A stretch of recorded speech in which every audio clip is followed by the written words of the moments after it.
हर investor के दिमाग में होता है म्यूचुअल फंड में इन्वेस्ट करूं या ईटीएफ में। आज हम सिंपल वर्ड्स में समझते हैं। मैं वीडियो के एंड में अपना पर्सनल वर्डिक्ट भी दूंगा जो आपके लिए डिसीजन इजी करेगा, तो वीडियो एंड तक जरूर देखना। अब चलो समझते हैं basic difference. Mutual fund actively manage product है। यहाँ फंड मैनेजर डिसाइड करता है किस स्टॉक में इन्वेस्ट करना है। ईटीएफ पैसिव प्रोडक्ट है। ये एक इंडेक्स जैसे निफ्टी 50 या सेंसेक्स को फॉलो करता है। Cost comparison. म्यूचुअल फंड का एक्सपेंस रेशियो होता है अराउंड 1 से 2%, लेकिन ईटीएफ का एक्सपेंस रेशियो होता है सिर्फ 0.1 से 0.3%। अगर आप लॉन्ग टर्म इन्वेस्टर हो तो ईटीएफ से आपको एक्स्ट्रा रिटर्न मिल सकते हैं। फ्लेक्सिबिलिटी। ईटीएफ को आप स्टॉक एक्सचेंज पे रियल टाइम में बाय और सेल कर सकते हो जैसे शेयर्स, लेकिन म्यूचुअल फंड में NAV end of the day में डिसाइड होती है। अगर आप एक्टिव ट्रेडर हो तो ईटीएफ बेटर है, लेकिन अगर आप सिंपल एसआईपी करने वाले लॉन्ग टर्म इन्वेस्टर हो तो आपके लिए म्यूचुअल फंड कंफर्टेबल है।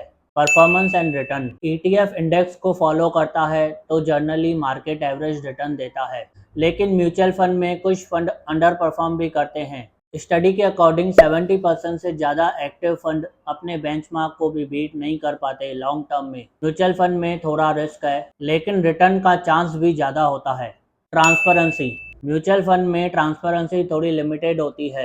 म्यूचुअल फंड अपनी होल्डिंग सिर्फ मंथली और क्वार्टरली बताता है। अब ईटीएफ में सीन थोड़ा अलग है, क्योंकि ईटीएफ एक इंडेक्स को फॉलो करता है तो उसका पोर्टफोलियो रोज डिस्क्लोज होता है। इन्वेस्टर को पता होता है कि किस कंपनी में कितना अलोकेशन है, मतलब 100% ट्रांसपेरेंसी। लिक्विडिटी। म्यूचुअल फंड में लिक्विडिटी का कोई टेंशन नहीं है। आप कभी भी अपने यूनिट्स रिडीम कर सकते हैं, पर आपको एनएवी के हिसाब से पैसा मिलता है। ईटीएफ में थोड़ा डिफरेंट है। ईटीएफ स्टॉक एक्सचेंज पर ट्रेड होता है, इसीलिए लिक्विडिटी डिपेंड करती है मार्केट वॉल्यूम पे।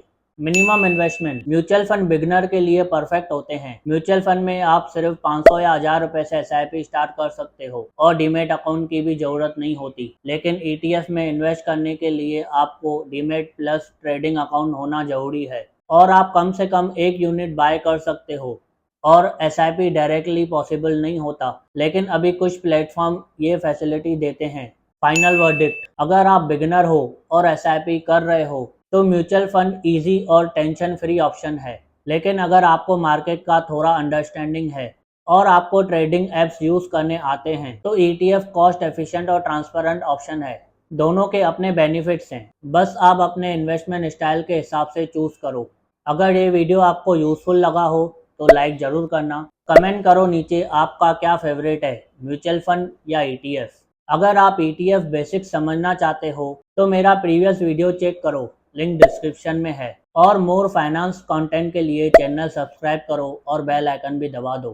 Thanks for watching. मिलते हैं नेक्स्ट वीडियो में एक और फाइनेंस ट्रुथ के साथ।